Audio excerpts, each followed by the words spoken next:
안녕하세요. CKN입니다. 한 달간의 여름방학을 앞두고 펼쳐진 헝가리 그랑프리. 벽 없는 모나코라고 불리는 헝가로링에서 펼쳐진 이번 그랑프리에서는 과연 어떤 이야기거리들이 있었을지 지금부터 F1 2025 시즌 14라운드 헝가리 그랑프리의 리뷰 영상을 시작하겠습니다.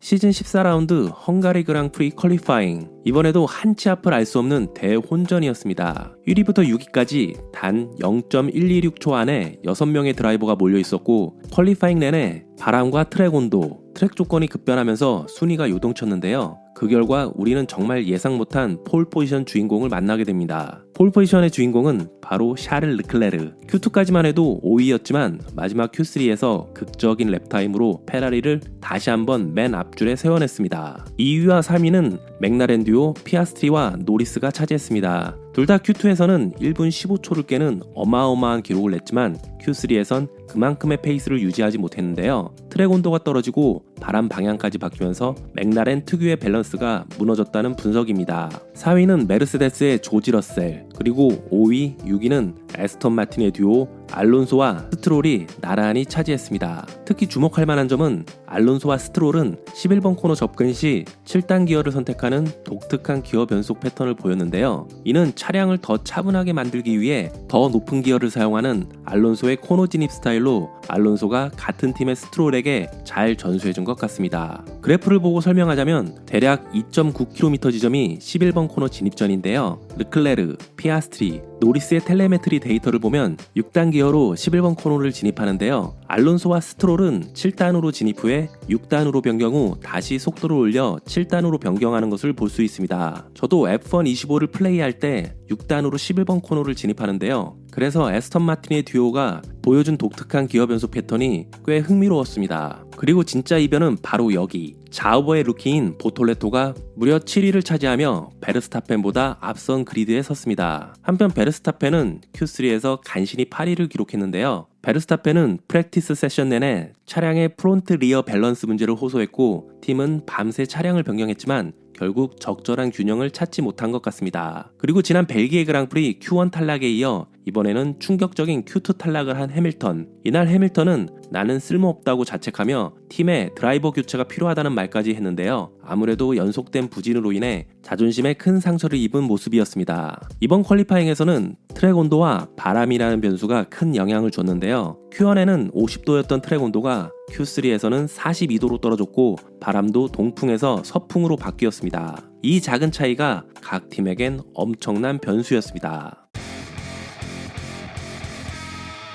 여름방학을 앞둔 마지막 레이스 2025 헝가리 그랑프리에서 포디엄 정상에 선 건 노리스였습니다. 단 0.698초 차이로 팀 동료 피아스트리의 추격을 막아내며 시즌 5승째를 기록했습니다. 피아스트리는 레이스 막판까지 노리스를 추격했으나 추월에는 실패하며 아쉽게도 2위를 차지했습니다. 3위는 메르세데스의 조지 러셀이 차지하며 마지막 포디엄의 한 자리를 차지했습니다. 폴 포지션을 차지했던 르클레르는 아쉽게도 4위에 그쳤습니다. 폴시터 르클레르는 스타트에서 깔끔하게 1위를 지켰습니다. 피아스트리는 2위를 유지했고 노리스는 레이스 스타트 후 피아스트리를 추월하려는 움직임을 보였지만 오히려 바깥쪽 라인 공간을 열어주며 러셀에게 3위를 내줬고 곧이어 알론소에게도 밀려 5위로 떨어졌습니다. 하지만 곧바로 메인 스트레이트에서 알론소를 추월하며 4위로 복귀하였습니다. 중위권에서는 보톨레토와 로슨, 베르스타펜이 치열한 자리 싸움을 펼쳤는데요. 하지만 얼마 지나지 않아 알론소가 이끄는 기차놀이에 합류하였습니다. 알론소가 이끄는 이 거대한 DRS 트레인으로 인해 많은 팀들이 DRS 트레인을 탈출하기 위한 피트스탑 타이밍을 조절해야 했습니다. 10랩을 넘어가면서 맥라렌은 피아스트리에게 언더컷 지시를 내립니다. 피아스트리는 하드 타이어로 교체했지만 르클레르도 즉시 반응하며 다음 랩에 하드 타이어로 교체하며 순위를 지켜냈습니다. 이때 노리스는 피트를 늦추며 선두권에 올라섰고 이게 경기 흐름을 바꾸는 시작이었습니다. 노리스는 팀 라디오로 원스탑도 가능하다는 뜻을 전했고 팀은 그 전략을 받아들였습니다. 레이스 중반 선두로 달리던 르클레르는 두 번째 하드 타이어로 교체하는데요. 이때부터 르클레르의 악몽은 시작됩니다. 르클레르의 피트 스탑으로 인해 피아스트리가 선두에서 잠깐 잠깐 레이스를 리딩하게 되었고 이때만 해도 혹시 피아스트리가 원스탑을 하지 않을까 하는 추측을 하게 했는데요. 하지만 피아스트리는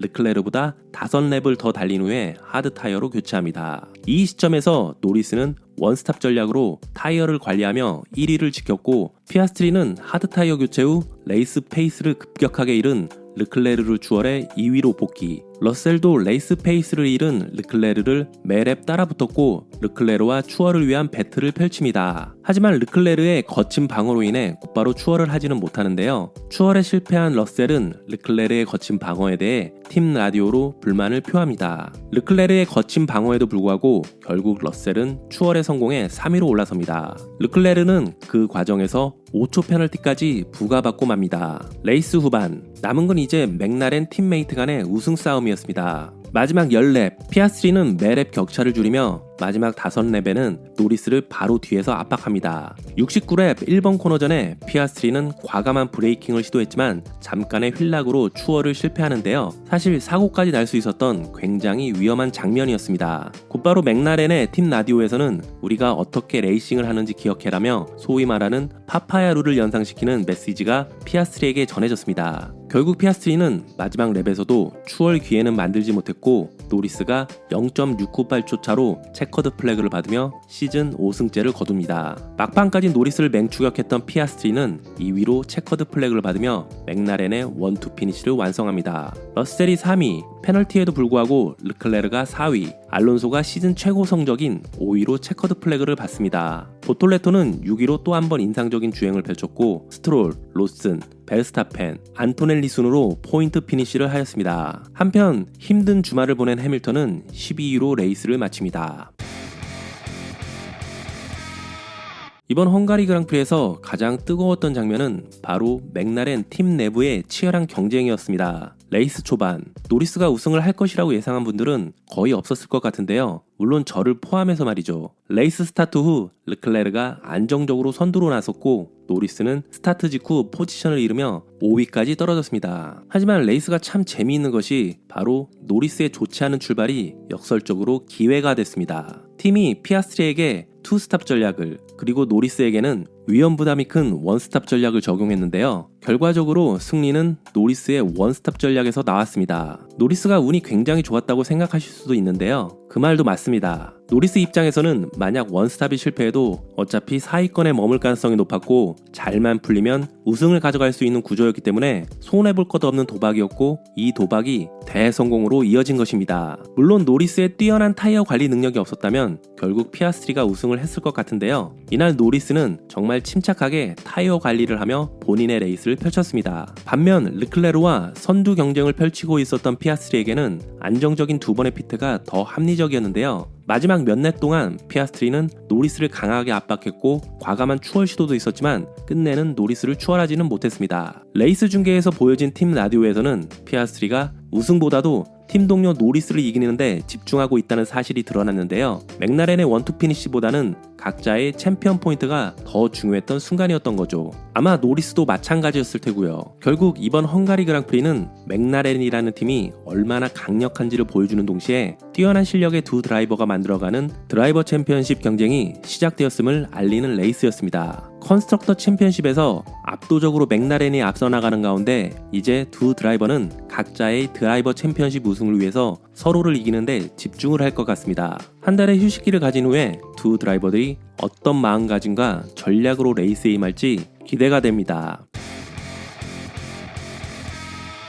레이스 초반 20여 랩 동안은 모든 페라리 팬들에게는 꿈만 같았을 것 같습니다. 초반 20여 랩 동안 르클레르는 선두를 지키며 피아스트리보다 훨씬 빠른 페이스를 보여줬습니다. 피아스트리가 타이어를 관리하는 사이 여유롭게 레이스를 운영했는데요. 하지만 갑자기 상황이 돌변했습니다. 두 번째 피트스탑을 마친 뒤 예상과는 다르게 원스탑 전략으로 달리는 노리스와의 격차를 전혀 줄이지 못했고 피아스트리와 러셀에게 연달아 추월을 허용하며 포디엄도 놓치며 4위까지 밀려났습니다. 레이스 중 르클레르는 팀 라디오로 거친 불만을 쏟아냈는데요. 저도 F1 중계를 보면서 이렇게 긴 팀 라디오 메시지 자막이 나오는 것은 처음 보는 느낌이었습니다. 레이스가 끝난 후 르클레르는 페이스를 잃은 원인을 샤시 문제라고 밝혔지만 설명은 모호했고 구체적인 정보는 끝내 나오지 않았습니다. 레이스 후에 여러 기사를 찾아보면 약간은 다른 견해들이 나오는데요. 먼저 1열 직관러라는 밈을 가진 러셀은 르클레르가 마지막 스틴트에서 타이어 압력을 올려 차체를 높였고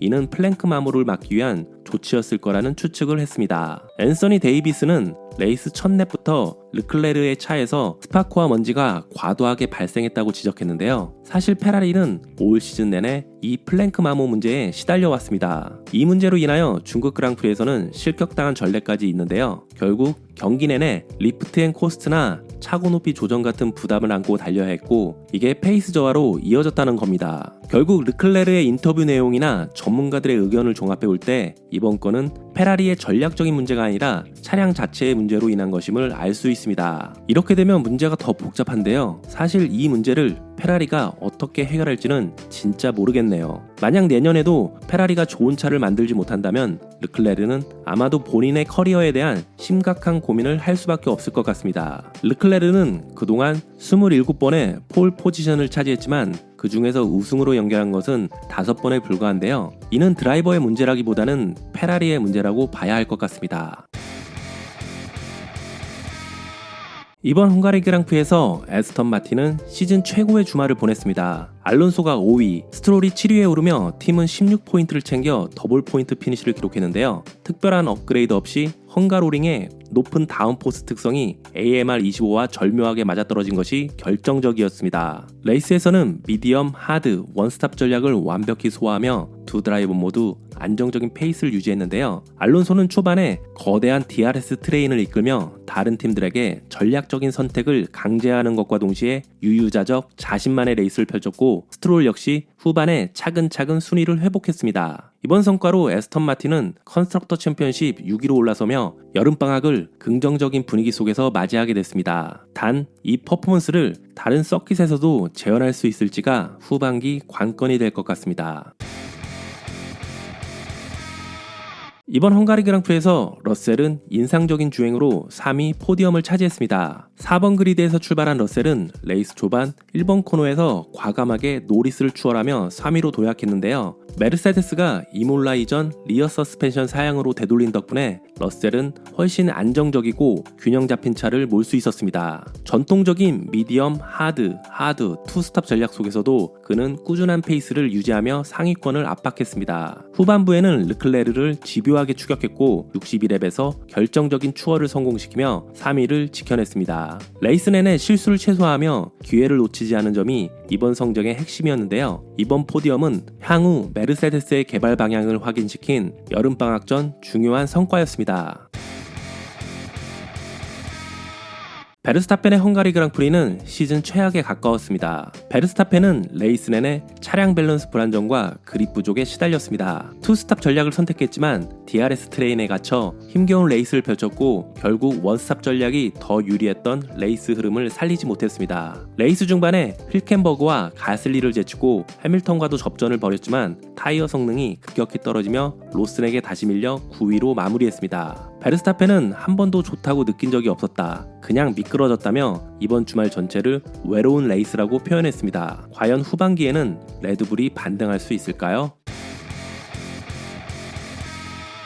이번 헝가리 그랑프리에서 가장 뼈아픈 교훈을 하나 꼽자면 바로 트랙 포지션의 중요성을 간과한 전략 선택입니다. 너무 많은 팀이 이 핵심을 잊은 것 같은데요. 따라붙는 것과 추월하는 것은 전혀 다른 문제인데요. 이번 헝가리 그랑프리에서는 이 말이 그대로 증명되었습니다. 이번 헝가리 그랑프리에서 선두 그룹 중 원스탑을 선택한 건 노리스 단 한 명이었는데요. 그리고 그는 투스탑을 선택한 3명의 드라이버를 모두 이겼습니다. 피렐리는 원스탑이 투스탑보다 느릴 것이라고 예측했지만 결과는 정반대였습니다. 데이터에 맞춰 투스탑을 택한 팀들은 결국 전략 참사를 겪고 말았습니다. 베르스타펜도 예외는 아니었습니다. 초반에 과감하게 추월을 했지만 그 후엔 포지션을 올리지 못한 채 레이스를 마무리했습니다. 에스턴 마틴의 듀오는 원스탑 전략으로 더블 포인트 피니시를 하였고 이번에 최고의 레이스를 보여준 보톨레토도 원스탑, 그리고 레이싱 불스의 로슨도 원스탑으로 포인트 피니시를 하였고 이들은 모두 베르스타펜보다 앞서서 체커드 플래그를 받았습니다. 헝가리 그랑프리를 마친 모든 팀들과 드라이버들은 약 한 달간의 여름방학에 들어갑니다. 레이스가 없는 기간 동안 저는 더 다양한 주제들의 영상들로 찾아뵙도록 하겠습니다. 제가 오늘 준비한 영상은 여기까지입니다. 시청해주셔서 감사합니다.